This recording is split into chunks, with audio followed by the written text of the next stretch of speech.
Okay, by now you guys have probably heard that Quicksilver, DC, and Roxy's parent company has filed for Chapter 11 bankruptcy protection, and a lot of people have this knee-jerk reaction to the word bankruptcy where they think it marks the death of a company, or companies in this case, but that's not necessarily true.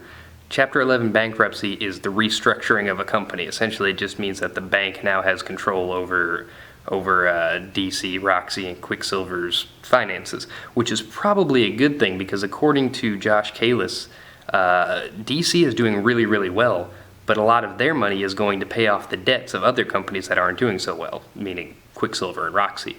And I had to actually take some notes on this one because I'm not a lawyer and I'm not really very good with numbers either. But apparently in 2013, Quicksilver did $1.81 billion in revenue with a net income of $82.3 million. They're $500 million in debt, and the rough math is like, what, 6.5 years or something like that it would take if they put all of their money into paying off their debts, and that's just not doable. So, I guess, from my best understanding of what's going on, what's going to happen is that they basically just restructure. They're going to try to do some rebranding, and that's not necessarily always a good thing when you got a bank running it, but they're not necessarily running things. They're monitoring things. They've made an investment. They're going to make money off of it, obviously, because that's why banks do these. It's essentially a bailout. They're preventing this company from failing, or attempting to prevent this company from failing in order to keep them alive, but also to make themselves money. So, yeah. So DC's probably going to be okay.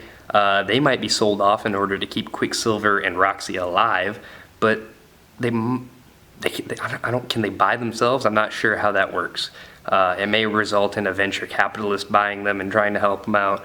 They may end up bank owned for a while and have to buy themselves from the bank. It's all technical business mumbo jumbo, but what it comes down to in the end, and without getting too boring or into too much detail using too many numbers, basically DC's probably going to be fine because they're doing fairly well. They have a lot of money. They're making a lot of money. They're doing well.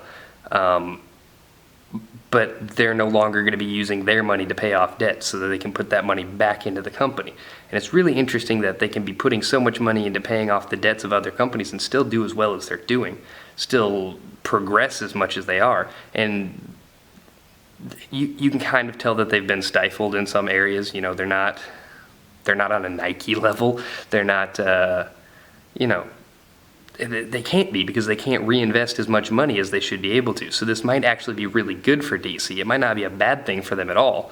Obviously nobody wants the monetary issues that come along with filing bankruptcy, but if in the end it works out and DC gets to stick around as a result of it, then that's a good thing.